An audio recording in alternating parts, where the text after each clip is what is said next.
Welcome to EduClubTV. Welcome to MapMyStudy. This is an initiative of MapMyStudy.com, which is one of the leading admission platforms where students can get career choice advice and also apply to 25 different country destinations, 20,000 different course choices in 2,000 different colleges online. It's a very popular platform with the current youth. And as part of our initiative now in EduClubTV, we are inviting very senior delegates from the Indian education sector and also the international education sector, both from university and high school. We're here to learn about their challenges, learn about what new innovations schools and universities are doing, and get more insights from them directly. So today we have a special guest, Mrs. Sujatha Girish, who's the principal for Daffodils Foundation for Learning, which is based in Bangalore.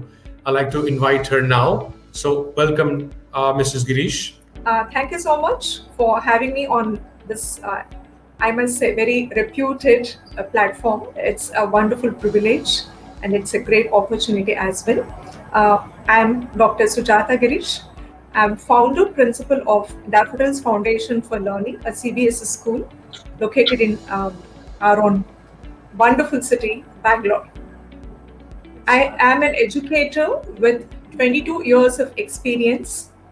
I have worked across the length and breadth of country in various schools of different boards, and therefore I have a wonderful exposure to different curricula, different socio-cultural background of students.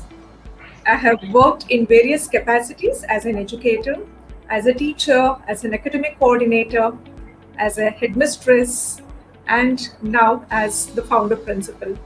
And I have close to 11 years of experience as school administrator.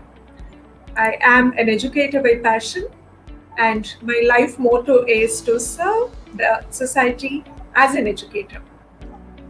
I am also a classical dancer. I'm a trained Bharatanatyam dancer.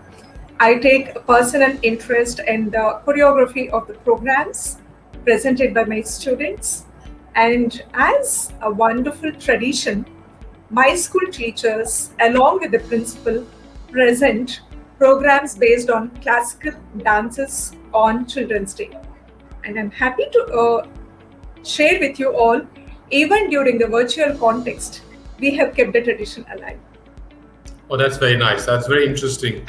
So how has this duration of the pandemic has been for you? How have you dealt with this as a school and as a leader in the school? It's a wonderful question.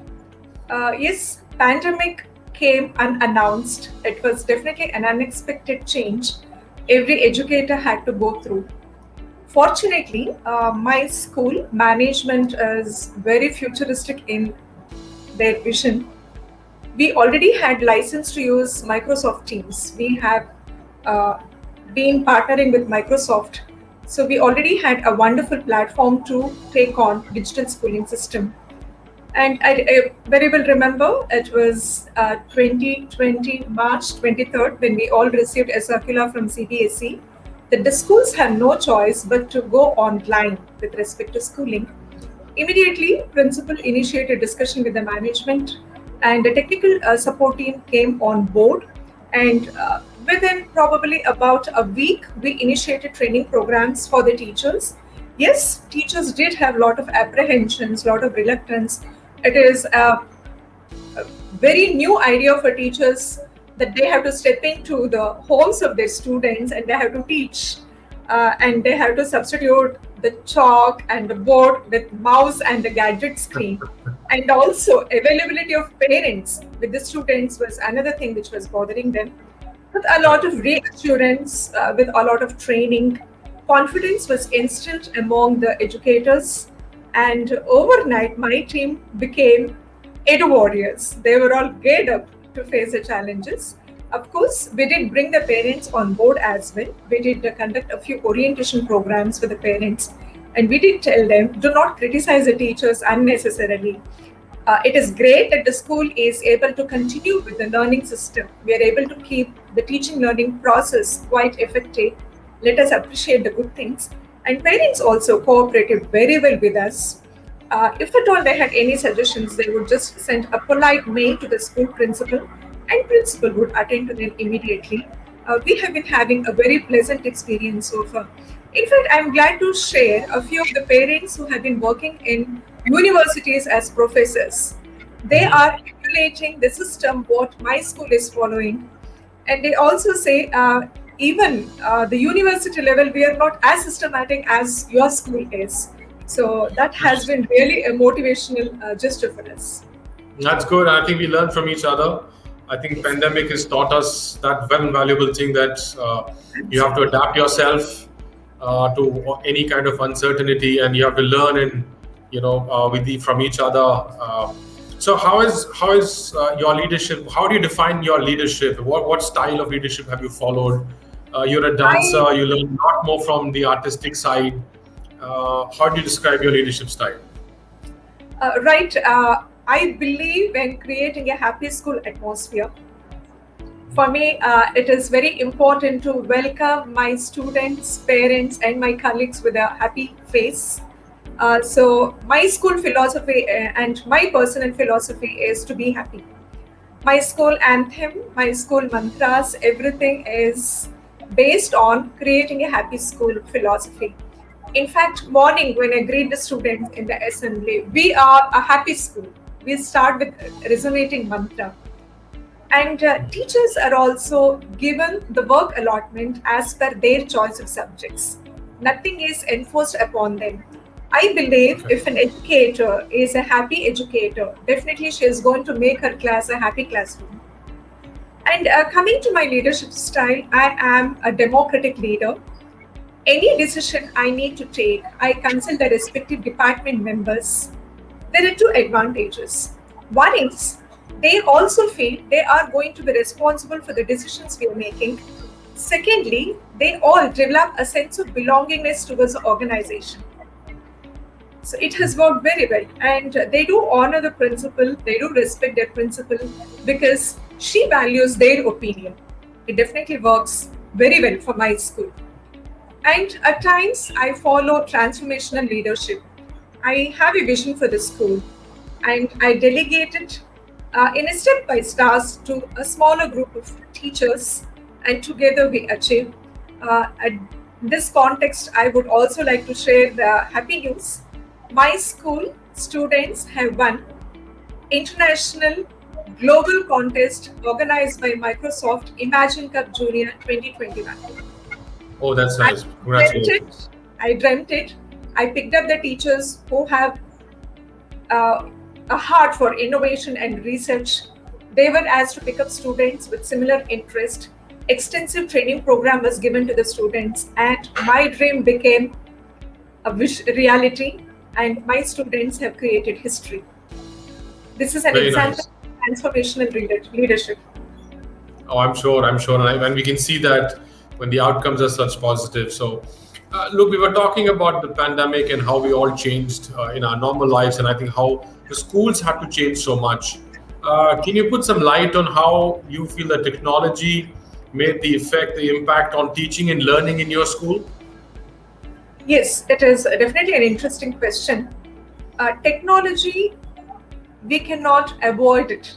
So far, we have been postponing, but technology has to walk into our lives in multi-folds. I would like to say pandemic gave us all an opportunity to embrace technology. Not just the teachers, the students, their parents, their extended family members were made to embrace technology. And in fact, NEP 2020 also strongly advocates technology literacy, which is a part of 21st century life skills. Now, India, I'm very happy to say, has grown in leaps and bounds with respect to edu-technology, that is integration of technology in the education scenario. There have been challenges. Not every school has been privileged enough to have a good virtual platform. Some schools are having asynchronous classes. There are quite a few students, especially in rural area, who do not have access for internet. Government has been planning a lot of alternate platforms to reach out to those students. I would probably say we should take this as a silver lining behind a dark cloud. Somewhere we have enabled and empowered our teachers and our students to be prepared with the challenges what life throws at us. We have enabled them to develop adversity quotient. That's interesting. So that brings to my next question, and I think in a way we're trying to understand how our teachers are adapting to this. In your school, none of the schools were ready for this uncertainty, and I think a lot of them struggled and moved on, and I think have done a fantastic job teaching online. But were your teachers trained to manage this? How are you managing that side? Because it's done very instantly. Teachers are not typically very tech savvy. So, Yes. what did this modern technology in the classroom do for you, and how was that change? Well, I'm very glad to say, as informed earlier, Daffodils English School Association is the management which is running DFL, Daffodils Foundation for Learning. They have a futuristic vision. A decade ago, iPad was integrated as a teaching tool in my school. We were having mobile iPad laboratory, so children were already familiar with use of iPads as assessment tool, as teaching tool. Teachers also had a hang of using technology, but of course, going online, reaching out the students' homes virtually and teaching them was a different concept altogether. I did have a lot of apprehensions and a lot of challenges from the teachers' end. We had extensive training program. First challenge was to change the mindset of the teachers. It is possible, it is workable. We really had to work on the mindset of the teachers. When they were told we really have no choice but to embrace technology, we have to to conduct the digital classes now. We have to have virtual classes. They were all mentally prepared, and school conducted a lot of in-house training programs for the teachers. Number one. Number two, they were encouraged to take up a lot of training programs, which is hosted by CBSE training portal. CBSE also has been systematically organizing a lot of training programs. So teachers were able to equip themselves because of all these training programs, and now the rest is a history. We are pioneers in conducting virtual classes in a wonderful manner. Our school stands for quality in digital schooling now. Very interesting. I know your schools till year 10, and we had discussed. How important do you think is at that age to put career counseling as part of the school system? Are you able to help students take up the right stream? Because that's the important stage. We've seen a lot of Bollywood movies made on this. You take a wrong career choice, you end up in a different career. You don't want to do this in your life. So at that early stage in your school, do you have any system, any mechanism where you're looking at advising or giving students and parents, especially choices on the careers, what they should do? Yes, certainly we do have. And when you mentioned about the Bollywood movie, I'm sure you're thinking of Three Idiots movie. One of them, yes, for sure. In particular, it is a character of Farah, who happens to be in the one of the reputed and prestigious institution with the technical qualification, engineering, because of the parents' ambition. But personally, he wanted to be a photographer, and ultimately he, chooses to follow his passion. Right. Knowing this, and personally, I'm very happy to say I have been mothering two wonderful children. I'm blessed to say that having the experiences of a mother as well, I'm able to relate to teenage students' dilemmas. When they're at crossroads and they're wondering what career to take up or what subject to take up, we're in a position to guide them. How do we do that? We do have webinars based on career counseling. Even in the offline scenario, we would invite people from different fields of life. We would allow them to interact with our students. We would allow our students to question them, clear their doubts, so that they have a clarity. And even in the online scenario, we have been continuing with this trend. Once or twice a year, we organize separate exclusive webinar on career guidance, career counseling, where we tell the students, these are the options available now after your 10th. And the teachers are also trained to help the children to identify their interest. If you have an inclination towards literature, talk to the child and tell him. Or if you have inclination towards the research and innovation, train the students to take up that line. In particular, grade 9 and teachers have been extensively worked upon. They in turn are helping the children to identify their interest. We also plan for a career day program, even in the virtual context, where we invite again parents from different arenas, starting from grade 1. In grade 1, it could be as simple as I'm a teacher, I'm a doctor, I'm a nurse, or I'm a journalist, I'm a host of a particular TV program. And then children just are able to relate to those ideologies. And when they come to middle school, then we ask students to play that role. Okay, they come dressed up as a doctor or probably as a teacher. They try to emulate them. That is one way of making them understand what is it to become a doctor, what is it to become a teacher, what is it to become a scientist. So these efforts we're doing up to grade 8.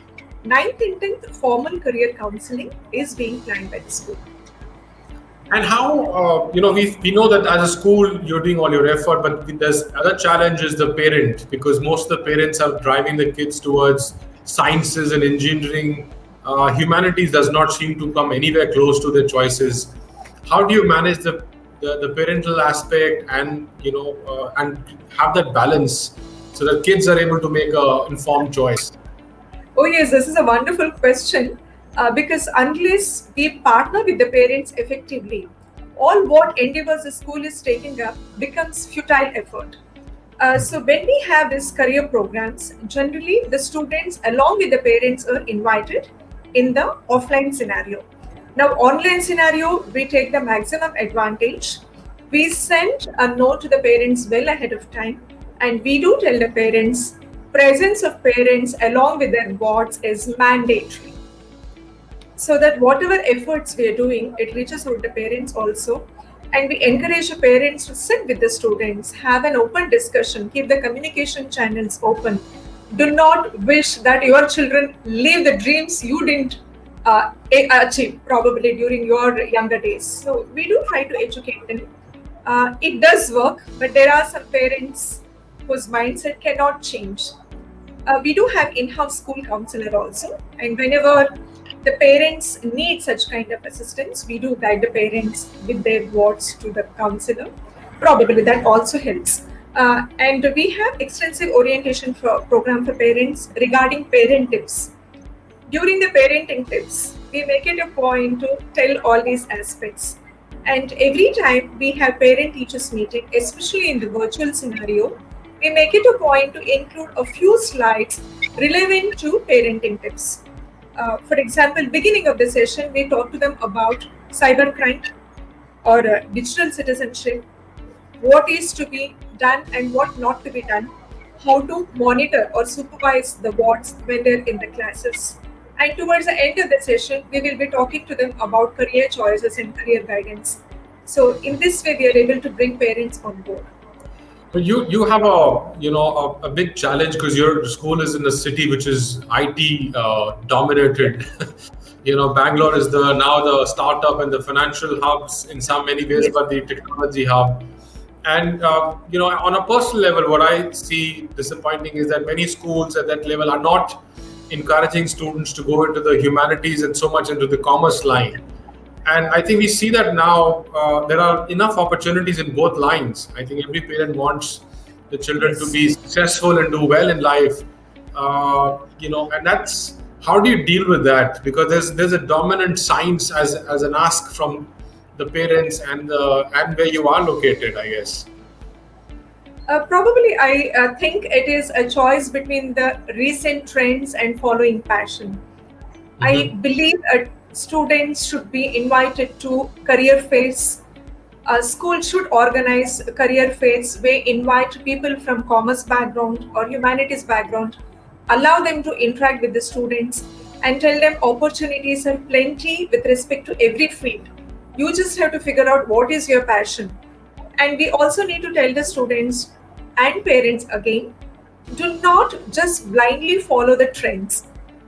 Allow your child to introspect and find out what is his or her interest, what is his or her passion. Because it is not job, it is a job satisfaction which matters more. At the end of the day, when the child or a person goes to bed, he or should feel, oh, I had a good day today. I'm satisfied about the kind of job I'm doing. Constantly, schools have to create awareness in the students and in the parents. I think it will happen, but it will take some time. Overnight magic doesn't happen. A No, I constant agree. effort is required. I agree, and I think it's a lot to do with, like you rightly mentioned, awareness. And I think if schools put a little bit more awareness and emphasis on the other streams and what opportunities they bring in the future, that will open up the eyes of the parents and the students as well. So, no, that brings me to my last question. What what suggestion would you give to the current youths and the aspiring students from your school and across India? In your view, what would you suggest them? How would you inspire them? I would like to tell the youth to follow their passion, to follow their heart. And life is a gift of God. It is a precious gift. Let us treat it with respect and honor it. Learn to be happy. Focus on the emotional well-being. Focus on the mental well-being. Do not get into rat race. We are not here as ATMs. We are not here just to earn money. We are here to live our lives well and live a life which is meaningful and which is purposeful. This is a strong message I would like to give. Learn to be happy. And another strong message I think all the institutions must send across to their students is our world is becoming materialistic. World is going overboard and becoming materialistic. It is not going to help the students or the youngsters. The number of suicides are increasing. Unemployment youth is increasing. That is because they are not equipping themselves with the skills required to live today's life. The schools need to focus on 21st century skills and youth need to focus on the life skills. And schools must integrate life skills and value education modules in their respective schools. Teach students to be happy. Teach students to be satisfied. And teach students to live a meaningful life. Yeah, I think that's a very, very good point that you've put. I think it's all about your satisfaction, and we learned that after a few years that, look, I made a mistake. I'm not satisfied with my job. I think I made a wrong career choice. I'm not happy with it. The earlier you decide what your passion lies in, what you do, I think you'll have a much better outcome. I think we'll have a much stronger society as well. Probably I can quote myself as an example. I mean, if you have a little more time. Yes, please. When I enrolled myself for PhD course in Reva University in Bengaluru, I have done PhD in English. Diaspora is my area of research. Everybody would ask me, for school, you don't need a PhD. Why are you doing PhD? And after doing PhD, why don't you shift to university? Why don't you change your job?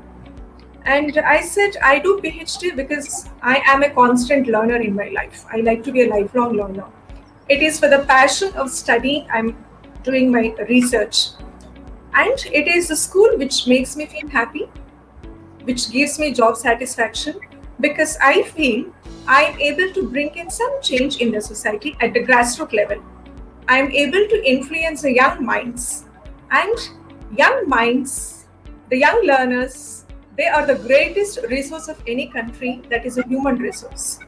If I'm able to influence young minds and contribute to the society to bring in a positive change, definitely my heart lies there than working in a university as a professor. So it is always a choice between the trend and your passion. And my passion is to work with school students, the young minds. So probably when we narrate such anecdotes, when we narrate such real life stories, children will be able to connect with that, youth will be able to understand. Even from the corporate sector, we have many such examples. Mukesh Ambani had an opportunity to go outside and work, but then his father said, I have built an empire for you, why don't you take it over? Example one. Narayan Murthy, Sudha Murthy, with 10,000 rupees, they built an empire of their own. Again, entrepreneurship. When we give live examples like this to the youth of today, some way we will be able to guide them towards following their passion and not run after materialistic things. No, and I agree. And thank you very much for those lovely words that you had given to inspire students. Look, I think we all know it's important to follow your passion. I think it's a matter of time when this current generation follows it, understands it, and leads by an example there as well. So thank you very much for your time. Thank you very much for coming on EduClub TV and giving all the insights to us. So thank you very much.